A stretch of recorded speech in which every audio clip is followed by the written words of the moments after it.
The honourable member for Truro, Bible Hill, Millbrook, Salmon River.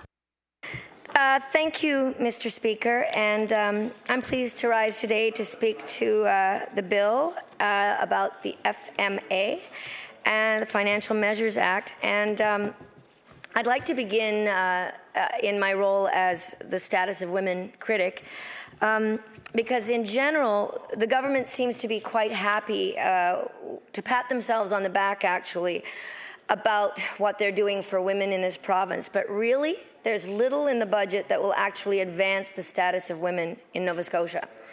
In spite of the Liberal election promise to invest in transition houses, women's centres, and second-stage housing organizations, these organizations are struggling, Mr. Speaker, right across the province to meet increasingly complex needs in their communities. And they're expected to hire and retain staff and offer essential programming with inadequate and unstable funding. And I really would love to see the day when women's centres are given the type of stable funding, core funding, that they really deserve. Our government did add $500,000 to the budget, which was the first raise the women's centres had received in 20 years, Mr. Speaker. And I have to say, the former government, the Conservative government, did not do a thing during that time. It was the first raise in 20 years for the women's centres.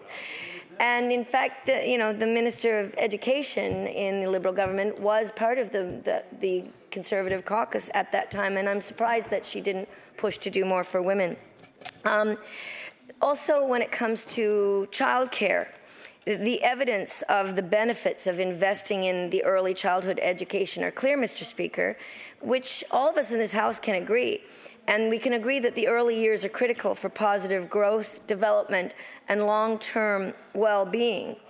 And in fact, I was very proud to be part of the first NDP government who started talking about early childhood development and moving it from the Department of Community Services into the Department of Education, where it really belonged.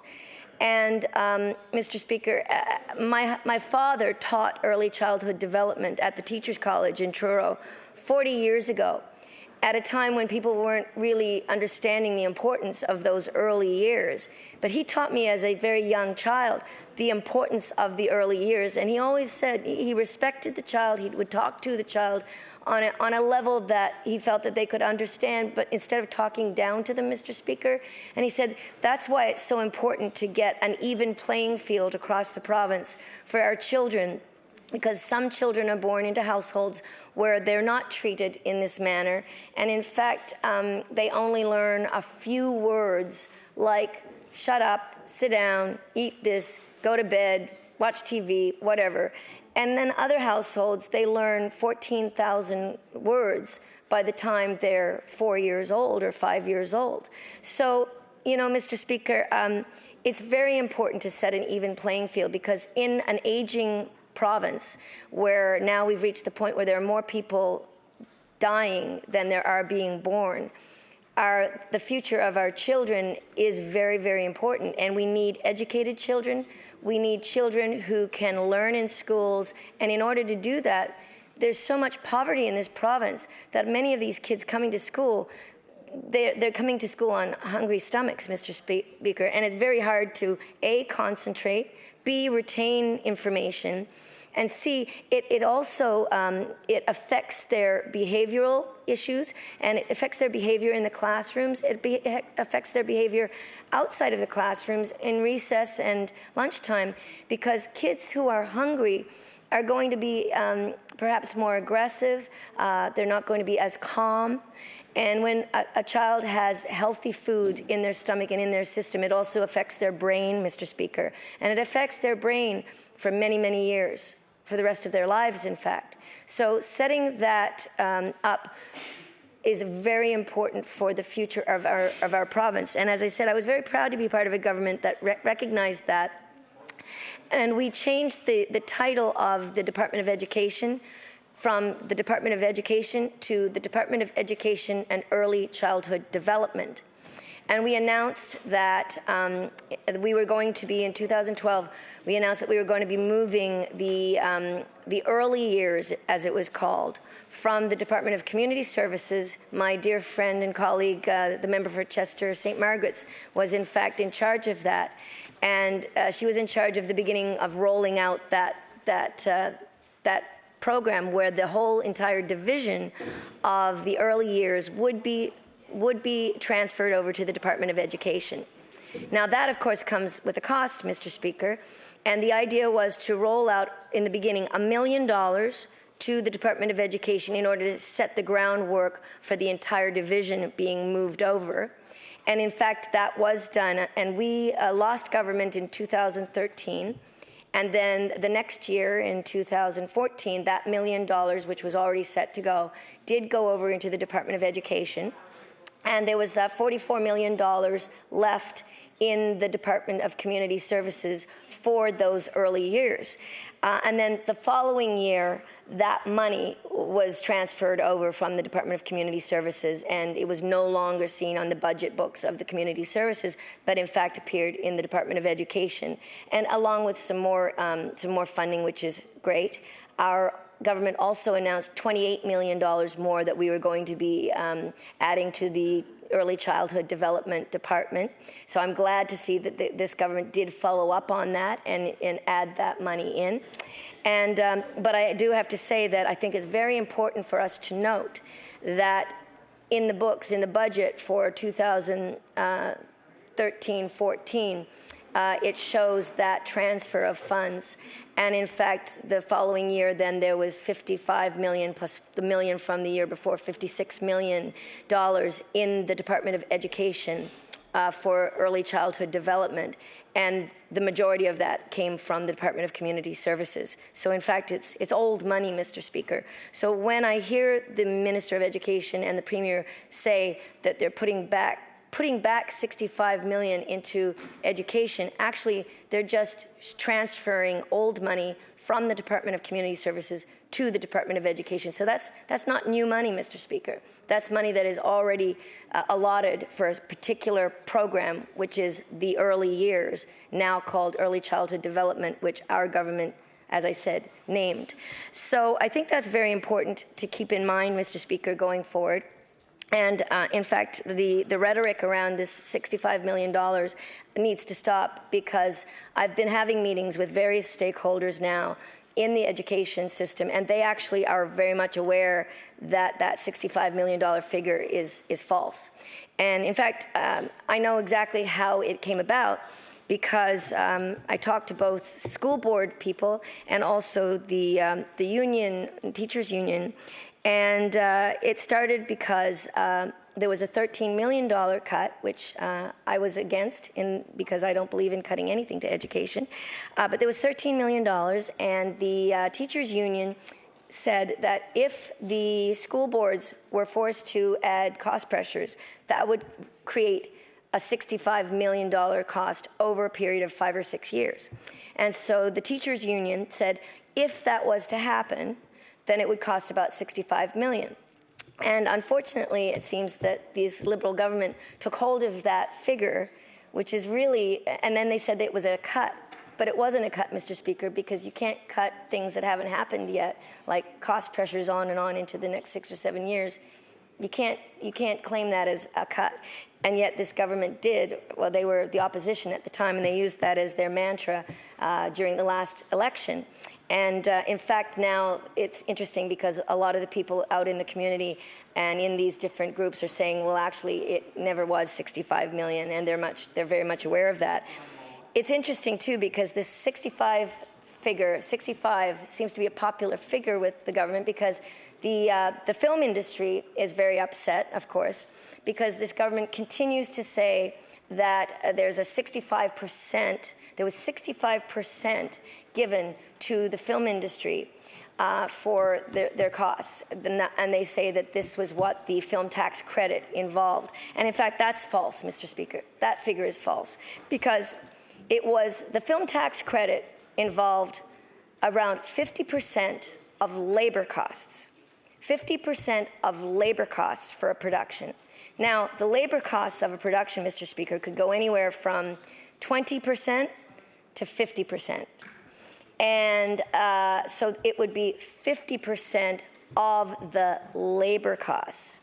Then, if a production was to do more work outside of HRM, they got another bump of another percentage point, and I believe it was 10% if they shot outside of the HRM district in the rural communities, which is why we saw so many productions shooting in the rural communities. And I have to say that, you know, on that note, my colleague in Chester St. Margaret's is very concerned because she says that there's so many of the productions that were shot there that are now no longer being shot there. And in fact, she says it's pretty dead there on the weekends when it used to be just packed full of people and productions. And she says, for instance, that, the film and TV productions made on the South Shore, including Haven, Lizzie Borden, Moby Dick, Cloudburst, Dolores Claiborne, and the Book of Negroes, Mr. Speaker. Well, the communities that have served as film locations for those productions have included Lunenburg, Shelburne, Chester, Mahone Bay, and Birchtown. And also, I have to say, the Annapolis Valley, because they also shot They Call Me Fitz, or Just Call Me Fitz, and that shot there for several seasons as well. Now, if a production was to produce a show for more than one term, they were also entitled to get another bump up. We actually, in the film industry, we use this as a tool right across the country. In Ontario, they do this as well. And it's in order to try and get more productions shot out in our rural districts to help put money into those areas, Mr. Speaker. And so there was only one production that actually managed to get that full amount of the 65% of labor costs, and that was Haven. Haven was the only one that actually was able to take advantage of that because they shot for so many years in a row. And as I said, that would be 65% of the labor costs, which is only a certain percentage of the budget, not the entire budget. So for anybody to say that 65% of a production was covered is false. So that 65% number, that's false. And I think people need to be aware of that and stop using it because it's out there now in the public and people are starting to become aware. And what that does is, Mr. Speaker, it makes people doubt this government. It makes them question their authenticity on numbers. And if you've got 65% false number to the film industry, you've got a 65 million figure that they have touted over and over again about education, which we now know is false. This does not bode well for the government, and I have to say that I'm not impressed, and I would have thought that people would be more thoughtful when they're using these figures instead of trying to beat certain sectors over the head with it, and also trying to, for instance, tighten the belts and freeze teachers' salaries for two years in a row, Mr. Speaker, while saying that they're putting 65 million back into the system. Well, the teachers are saying, well, where's the money? Like, they're saying they're putting 65 million back. Well, where is it? Well, we know where, Mr. Speaker, because the majority of that money is actually the old money going into the early childhood years. Also, I have to say, when it comes to the film industry again, the government's short-sighted decision to just close down film and creative industries is really sad. It makes us one of the few provinces in Canada that does not have an agency that is devoted entirely to creating films and television and other creative industries. Our government had expanded it from just film to all of the creative arts because we felt that the creative economy is the way forward for this province. And I'm really, really sad to see that that agency is gone, and that NSBI is not able to fill those shoes. There's no way they can fill those shoes. They don't have the expertise. They don't know anything really about the film industry, Mr. Speaker. And it's a very complicated industry, but it's a very lucrative industry, and it can attract millions or billions to an economy anywhere. And it is doing so right across this province. It's doing so in Ontario. It's doing so in Quebec, Alberta. It's doing so in British Columbia. And in Alberta, I have to say, our our colleague Rachel Notley and her chief of staff, Brian Topp, have actually announced more money into their film industry and into their film tax credits. And, Mr. Speaker, they're building a film sound studio.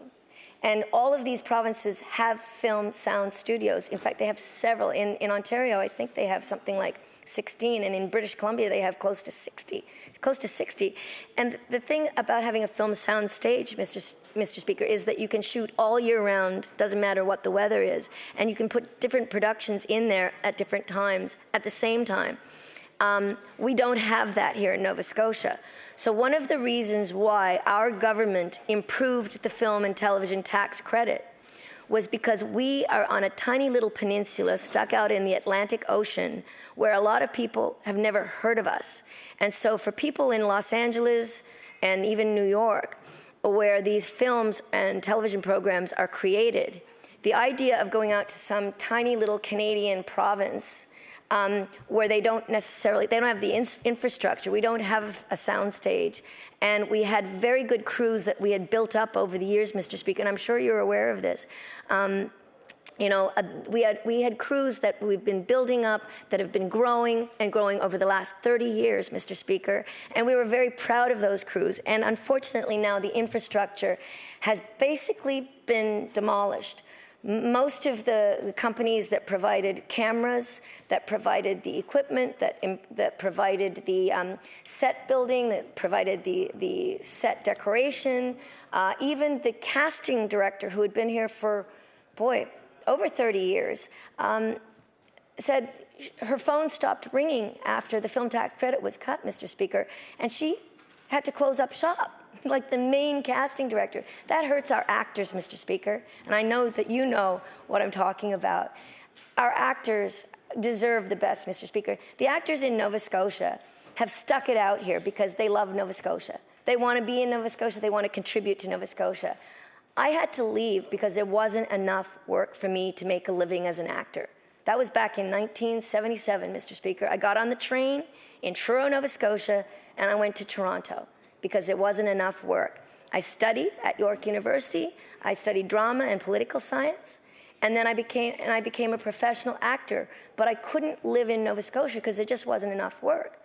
And film and television is the way that you can make more money because theater doesn't pay very well. It's a wonderful, wonderful. It's a wonderful thing. It's one of my favorite things to do is theater. But unfortunately, it's difficult to make a living at it unless you're constantly working all the time.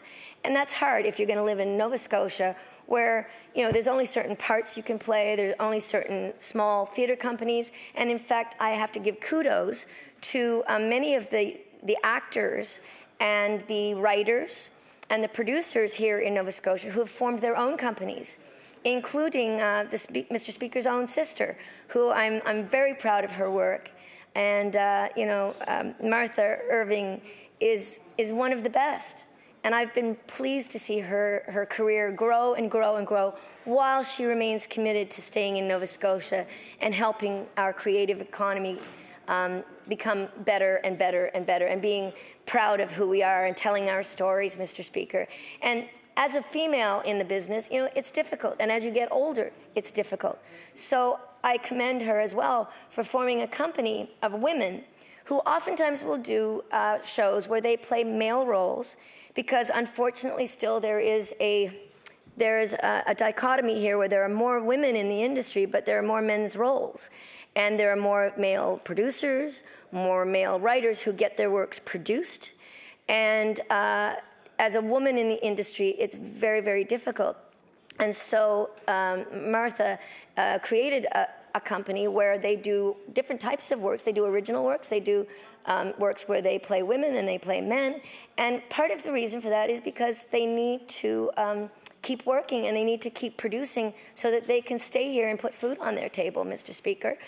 And those actors also were able to do movies and television, and that would help to pay them to be able to stay here enough to be able to do theater as well.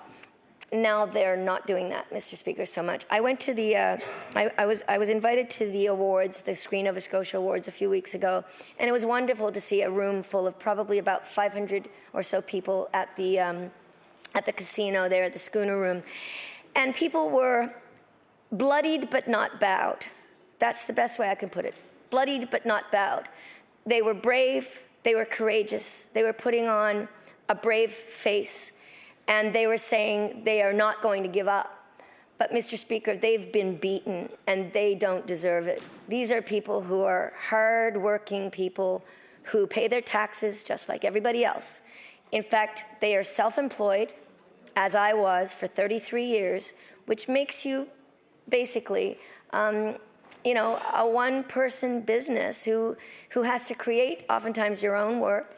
You write shows, you produce shows, you direct shows, and you keep it going. But it's not easy, Mr. Speaker. And a lot of the filmmakers, they'll mortgage their own houses just to make a movie that they believe in, that will tell the story that they feel needs to be told. And our stories, Mr. Speaker, are being told all around the world.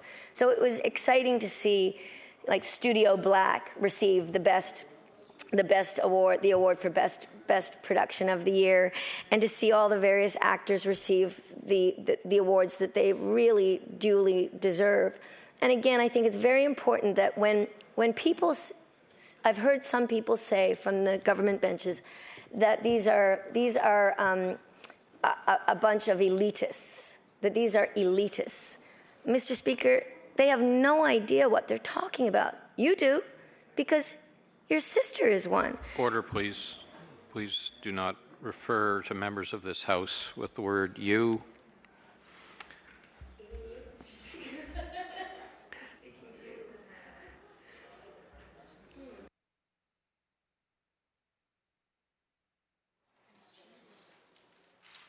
The honourable member for Churro, Bible Hill, Millbrook, Salmon River. Thank you, Mr. Speaker. Yeah, that one, that's a strange little one there. But yes, as I said, I think, Mr. Speaker, that you would understand what I'm talking about in the sense that these people are not elitists, because most of them are living under the poverty line. Many artists, in fact, the statistics show that artists across Canada, many of them make $25,000 or under. And that includes filmmakers, Mr. Speaker. Again, because these small filmmakers who are making small local films, they put all of their time and effort and money into their productions. They don't make very much money from this. A few people do, and you know what? Good for them. That means they're successful, Mr. Speaker. And I can think of a couple. I mean, the fact that Michael Donovan and Paul Donovan, two brothers from Halifax, started a little company called Salter Street Films on Salter Street. And I was in one of their earliest films called DEFCON 4, Mr. Speaker, which was made for $200,000. It was a Mad Max Road Warrior type movie set in Nova Scotia in the future. And it cost $200,000 to make. And that movie went all around the world. I was working in Sweden in a play in English in Stockholm for a year, and that movie came to town. And I'm telling you, Mr. Speaker, it's hard to believe how our stories and our films can make it into all of these little markets and big markets around the world. And in fact, the Donovans went on then to win an Academy Award for producing Bowling for Columbine, the movie that Michael Moore directed and created. They produced that movie, Mr. Speaker, and they won an Academy Award. Kudos to them. They also sold Salter Street Films after a while, and they created another company called Alliance Atlantis, where they got broadcasting rights to broadcast all kinds of shows. And at that point in time, they were able to start making more money and delivering services right across the country and around the world. And eventually, and they kept making films, and George's Island was one of them. They did a number of shows, and then they started doing This Hour Has 22 Minutes, of course. And This Hour Has 22 Minutes is one of the shows that is becoming the longest-running TV series in Canada. Filmed right here in Halifax. Isn't that wonderful? That's a success story. And I know that Michael Donovan intends to keep it running until it becomes the longest running television series in Canadian history, which would beat out, I think, the Beachcombers and one other show, but definitely the Beachcombers. So again, these are things that we should be proud of and we should be accentuating, Mr. Speaker. And I think in some ways this government has shot themselves in the foot because their members now can't get up and crow about how wonderful it is that a film is happening in their writing or anything, because they know we're going to say, yeah, right, like, thanks a lot for the film tax credit, for making it harder for people to. So we're not hearing anything from the government benches about the movies or television or anything else that is happening or could be happening in our province. And that's sad because, again, come election time, people are going to keep that in mind. You'd be surprised how many people were affected by that the film tax credit cut, and how many people spouted out to me. We don't even have to do any propaganda about it, Mr. Speaker, like this government did with other things, because people are aware. And they say to me, oh, it's a shame about that film and television industry. We were seeing people shooting, people coming in all kinds of places. Oh, yeah, they really did it. They made a big mistake there. So, Mr. Speaker, that's coming from the mouths of Nova Scotians, tax-paying, voting Nova Scotians. So that was one thing that I particularly obviously care about. And and also, as I said, the new incentive fund it isn't really working. And it really bothered me and disappointed me when I found out that of the $10 million figure that was supposed to be in the budget this year for film and television, actually is only $6.7 million, because NSBI is using the 2 productions that were done last year, and they're subtracting them from the $10 million that we were told was going to be available this year. So really, there's only $6.7 million available this year in that fund.